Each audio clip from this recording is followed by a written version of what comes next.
one thing you learned early on working at Disney, you were going to see some things that you never expected to see.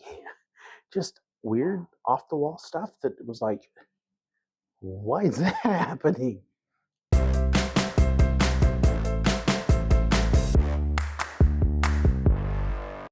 In my time at Disney, when you work there, especially backstage, you see things, you hear things that are just kind of off the wall, a little bit funny, a little bit strange, a little bit unique, things that you wouldn't necessarily think about. But then when you see them and you hear them, you're going, oh, that's very different. uh, so, as an example, just a off the wall observation, when we took our breaks, we went to the Main Street break room. It's directly under Main Street. So, as you're going down Main Street and you cross kind of the intersection there, the half streets, the Main Street break room is below and just north of that, just south. Get my directions right. But one of the things that's unique, you've got this big break room, and it's got arcade games and couches and ping pong tables and vending machines and a little snack bar area that you can go buy fresh hot dogs. And as you're sitting there with your coworkers, you'll notice one thing, especially if it's the first half of the day. You'll actually hear the trolley go over your head and the clop, clop, clop of the horse hooves.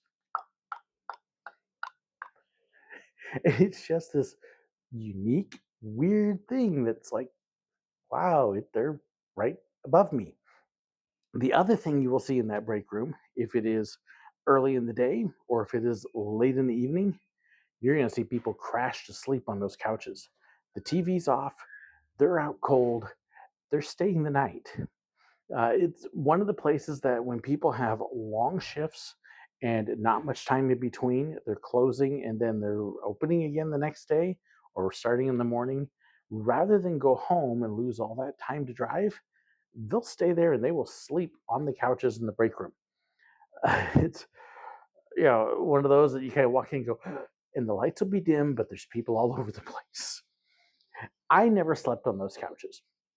Now, I did stay a couple times at Disney overnight because I had shifts that were close together. Oh, look, I've got 8 hours between shifts. If I drive home and then I drive back and all the prep, I'm going to have 5 hours of sleep. I'll just stay here and then I'm closer to 6.5, 7. So that way I'm at least closer to a full night's sleep. Because PhotoPass had connections with entertainment, we had access to other break rooms. In the entertainment break rooms, because that's where the characters go, they've got changing rooms, they've got showers, they've got couches. And so there were a couple spots that we knew of where the characters were done at a certain time and we knew they wouldn't start at a certain time. Hey, we're going to head over there. Let a manager know so that way you don't get in trouble for crashing someplace that nobody's supposed to be. But yeah, I slept in an entertainment break room. But you'll see people in the break rooms snoring overnight rather than going home. It's just a odd thing. Uh, Pin trading, just something that's kind of interesting. So at the time, we had lanyards and we had little pouches that we would wear for pins if we were trading. Uh, Guests would come up, want to trade weird pins. Hey, let me have your name tag. Let me have your service pin. Nope, not gonna happen. Things like that. Now, those pins are officially Disney company pins. They're not yours, which is one of the reasons you're not supposed to say no to a decent trade. When I say decent, I mean non-scrapper. So, what did we do with those lanyards? Because they would, after a while, they're all scrapper pins, they're all junk. And if you're into pin trading, which some of us were, we had a good time with it. You don't want just junk pins all the time. Well, there was one station there that a little looked almost like a closet with an open door. That was the refresh station. You go down, you take your lanyards, and they would pull every pin off. They actually had bins full of backs, just tons and tons of pin backs. And they take all your scrapper pins, throw them into a pile or another bag or something so they could be destroyed, and then they would refresh your pins and put new pins on. Hopefully, they're putting legitimate ones on and not just pulling other scrappers, which usually get a mix. But it, these poor people, they're basically sitting in, it looks like about a 6 foot by 6 foot room with this open window and a desk in front of them, and then just bins on the side. And that's all they did all day was lanyards and pins. We get kind of old, maybe. uh, Other things. So over at Hollywood Studios, the cafeteria also had the Company D store. This is where you could go to buy tickets, buy cast member only pins, buy a new water bottle or a water bottle holder, or various things like that. Hollywood Studios, MGM Studios at the time, also had its own cast TV station. It was the only park I really remember seeing this, and the TVs there all had cast member news. And here's what's happening and stuff in the park, and it was like a live newscast with Disney commercials mixed in.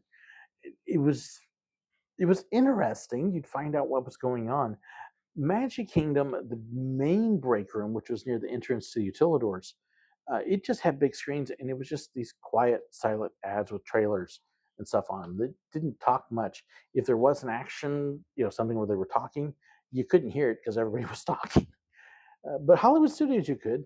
And then Hollywood Studios was the one place, too, that when I had to work on a Super Bowl Sunday one time, the game was on in the break room. So you could go sit down. So they would have some TVs dedicated to sports. There was a break room over at Epcot that did the same thing. The main break room actually had a section off spot. Uh, but what was interesting with Epcot's main cast break room, you had the main break room, and then you had this other room with darkened windows. And it was actually marked quiet zone. You want to talk, you talk in the main area. But if you go into that quiet zone, you open the door, go in, no talking. Shh. People are resting, taking quick naps on their breaks, just dimmed, relaxed, quiet. So if you were overwhelmed by the course of the day, you go into that break room. It was over behind Test Track, and just breathe and be quiet and enjoy the still. It was kind of nice. I did take advantage of that a couple times. Other things that were interesting, the character break rooms or entertainment break rooms, you would see crazy stuff happening. Characters doing quick changes, running in, pieces flying, and then other pieces flying back on, and then back out the door. Uh, you would watch. So when it was hot, especially, you would see costumes fly. As soon as they hit that door, the door wasn't even shut sometimes. Boom, there's stuff flying everywhere, and then they're changing into comfy clothes so they could cool off and relax because they're out there working hard. And you would see various different characters. People would mess around in the break rooms, not in a bad way, but you would see like Minnie with Donald's head on or stuff like that. And people just goofing off. Never saw inappropriate behavior. I never saw people making out. I never saw people backstage that were not supposed to be backstage. That was very much limited. If you were backstage, you had to wear your lanyard with your ID. If you were in costume because you were working, you didn't have to wear the lanyard out, but you had to have your ID where you could pull it out quick. So, if you're working, it's obvious you're working. Who else wears that kind of clothes?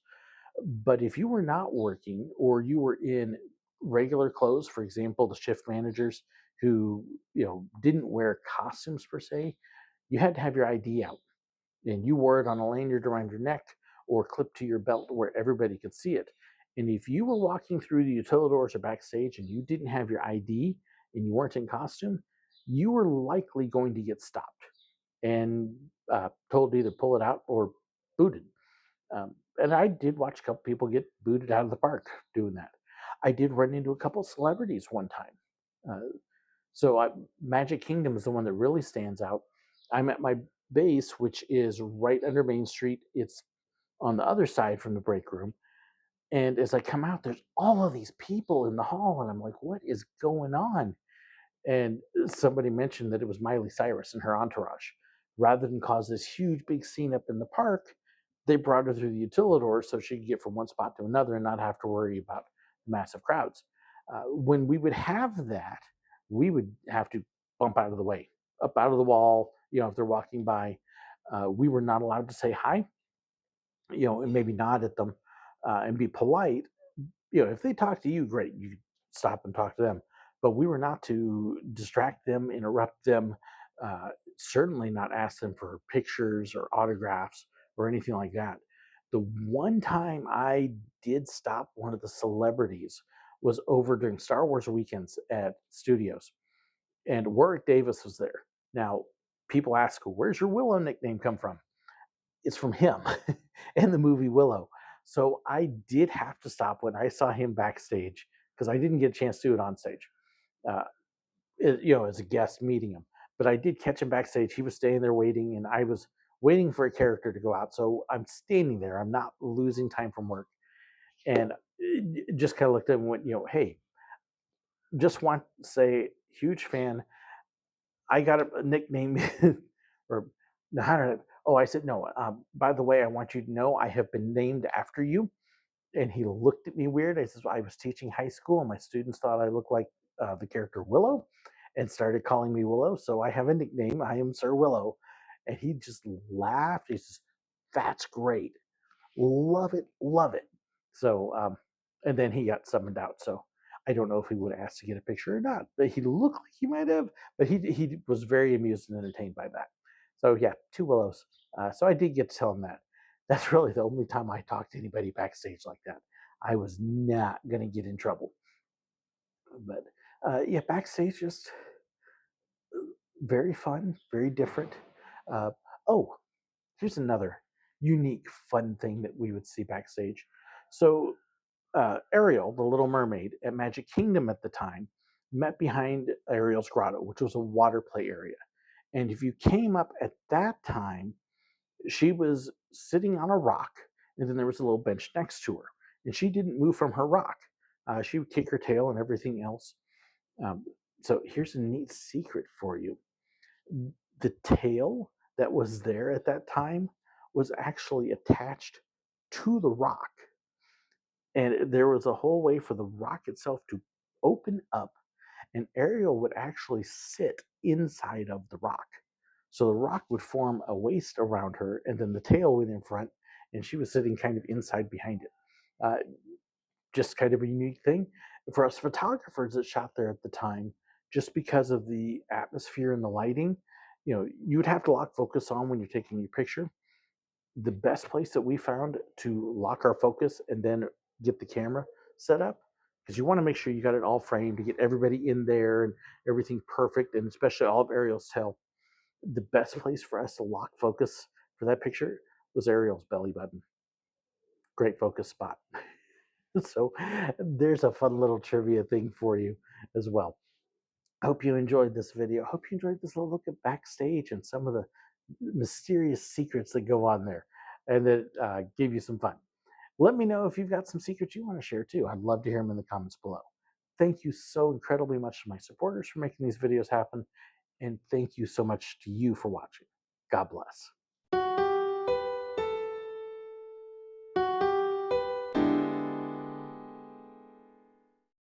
I hope you enjoyed this video. Please let me know your thoughts, your comments, your suggestions, your ideas. Be sure to share them in the comments below, or you can contact me. There's information in the description that has my email address, fan pages, information about merchandise, and so much more. So be sure to check that out. Don't forget to hit that like button, share the video, and if you haven't already, hit the button right up there to subscribe. And in fact, if you did enjoy this, I've even got another video for you right here. And also about these wonderful people here, those are my YouTube members and my patrons, the ones whose financial support makes this possible. I couldn't do it without them. If you want to know more about that and the perks that come with it, well, be sure to check the description. There's a link right down there. Thank you so incredibly much. God bless.